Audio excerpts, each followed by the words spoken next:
한 주간 기업 최고 경영자들 동향을 살펴보는 CEO 풍향계 시간입니다. 이번 주에는 조주환 LG전자 사장과 김동관 한화 부회장 이야기를 김종혁, 이은정 기자가 전해드립니다. 조주환 LG전자 사장, 미넨 국제 모터쇼에 참석해 LG전자가 바라보는 모빌리티 산업과 미래 비전 등을 소개했습니다. LG전자는 미래 먹거리로 점 찍은 전장 분야에 힘을 싣고 있죠. 현재 8조 원 수준인 전장 부문 매출을 2030년 20조 원까지 늘린다는 계획인데요. 처음으로 모터쇼 기자회견에 나선 조 사장. 자동차가 정교한 전자제품으로 탈바꿈하고 있는 만큼 70년간 가전사업 노하우를 쌓은 LG전자가 모빌리티 변화를 이끌 것이라고 말했습니다. 이어 헝가리에 전장사업 유로 전쟁기지를 세우겠다는 깜짝 발표도 했는데요. 전기차의 심장이라 할 수 있는 파워트레인 핵심 부품들을 생산할 계획이죠. 조 사장은 알파블이라는 LG전자의 미래 모빌리티 테마도 소개했는데요. 모든 것을 가능하게 한다는 의미인데 LG전자의 모든 기술이 집약된 알파블 실물은 내년 1월 미국 라스베이거스에서 열리는 CES에서 공개됩니다. 김동관 한화 부회장, 안제이 두다 폴란드 대통령을 만나 방산 세일즈에 나섰습니다. 한화그룹은 최근 폴란드에서 열린 국제 방위산업 전시회에 참가해 방산 계열사의 무인 수색 차량, 폭발물 탐지 및 제거 로봇 등 첨단 무기를 선보였는데요. 한화 방산 분야를 주도하는 김 부회장, 행사장을 찾은 안제이 두다 폴란드 대통령에게 육해공을 아우르는 한화의 첨단 기술력을 소개했습니다. 두다 대통령은 특히 한화 오션의 3,000톤급 잠수함, 장보고함에 관심을 보였는데요. 폴란드가 현재 3,000톤급 잠수함 3척에서 4척을 신규 도입하는 3조 원 규모의 오르카 프로젝트를 진행 중이기 때문입니다. 김 부회장은 두다 대통령에게 장보고함의 우수한 잠항 능력과 다목적 수직 발사관 등의 기술력을 강조한 뒤 한화의 육해공 방산 토탈 솔루션이 양국의 우호 증진과 기술 협력에 기여할 수 있을 것이라고 말했습니다.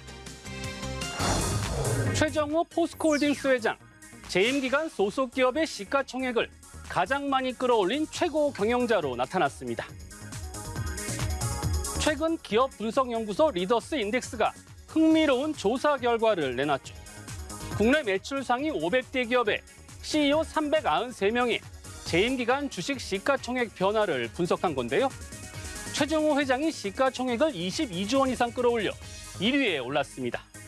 작년 3월 출범 당시 약 25조 원이던 포스코홀딩스의 시총, 지난 1일 기준 약 47조 3천억 원으로 무려 22조 원 넘게 증가했죠.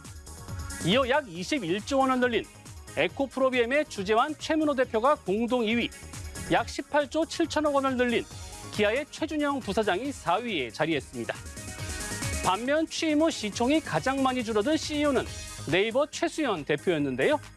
취임한 지난해 3월 약 53조 9천억 원이던 네이버 시총은 지난 1일엔 18조 원 넘게 줄었습니다. 홍민택 토스뱅크 대표, 최근 언론과 만나 전월세 보증금 대출로 청년들의 거주 문제 해결에 기여하겠다고 밝혔습니다.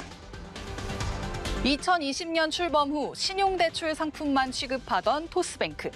처음 내놓은 전월세 보증금 대출인 만큼 금융계와 부동산 업계에 관심을 받았는데요.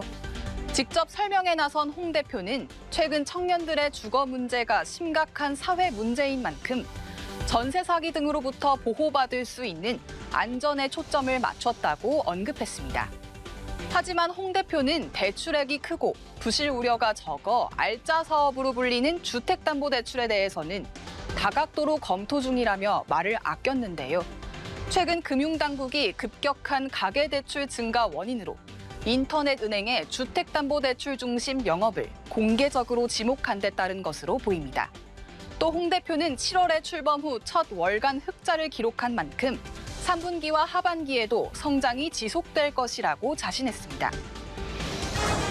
중국의 경기 침체가 길어지는 동시에 기업들의 탈중국 흐름이 가속화하면서 세계 4위 인구 대국이자 자원 부국인 인도네시아의 중요성이 커지고 있죠. 윤석열 대통령의 인도네시아 방문에 정의선 현대차그룹 회장 등 CEO 20여 명이 동행한 이유인데요. 의미 있는 결과물이 나왔기를 기대해 보겠습니다. 지금까지 CEO 풍양기였습니다.